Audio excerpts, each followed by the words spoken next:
বন্ধুরা, শীতের ফুলকপি কে না পছন্দ করে? আমরাও অনেক পছন্দ করি। তবে এই ফুলকপি কিন্তু সারা বছর পাওয়া গেলেও শীতকালে যে ফুলকপিটা পাওয়া যায় সেটার মতো এত স্বাদ লাগে না। ওগুলো একটু শক্ত শক্ত হয়। এর জন্য আমি আজকে এই ফুলকপিগুলা ডিপ ফ্রিজে সংরক্ষণ করব। তো সেই সংরক্ষণ পদ্ধতিটি আপনাদের সাথে শেয়ার করতে যাচ্ছি। তো হ্যালো এভরিওয়ান, আসসালামু আলাইকুম। সবাই কেমন আছেন? আমরা আলহামদুলিল্লাহ ভালো আছি।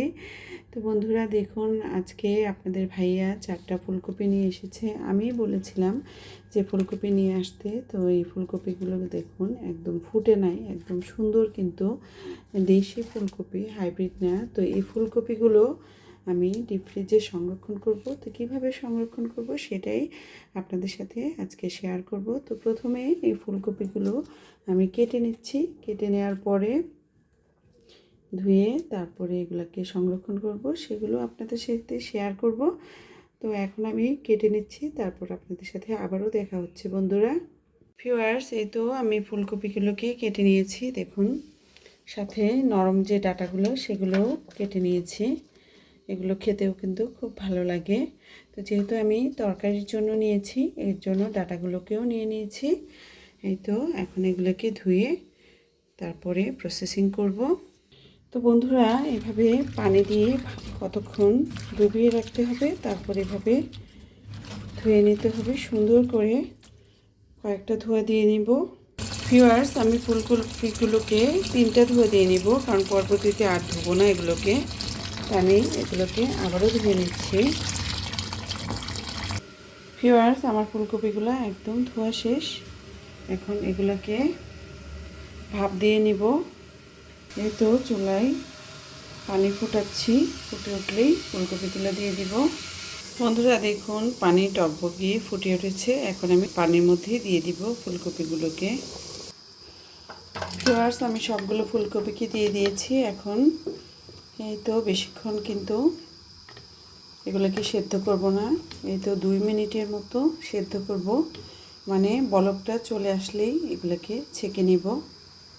ভিউয়ার্স, এই তো ফুলকপিগুলো ভালোভাবে বলক চলে আসছে। এখন আর বেশি সেদ্ধ করা যাবে না, এখনই এগুলোকে ছেঁকে ফেলবো। দেখুন, আমার 2 পাতিলের ফুলকপি সুন্দরভাবে বলক চলে আসছে। এখনই এগুলোকে ছেঁকে ফেলবো।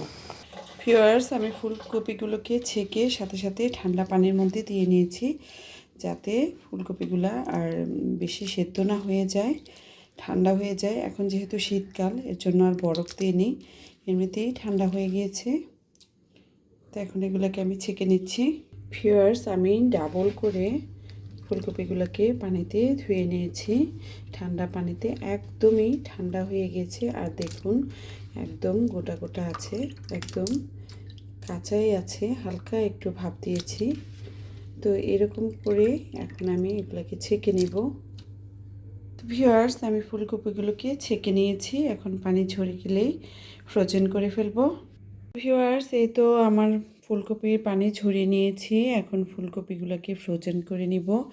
এর জন্য এই তো একটা এয়ারটাইট বক্স নিয়ে নিয়েছি।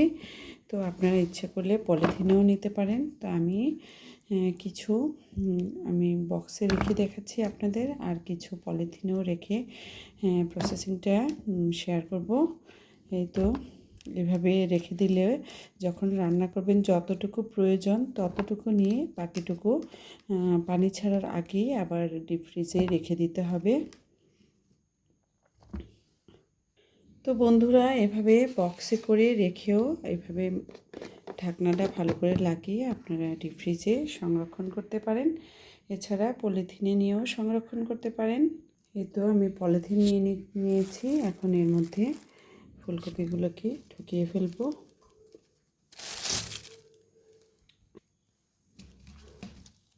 তো আপনারা দুই প্রসেসে কিন্তু রাখতে পারেন ডিপ ফ্রিজে।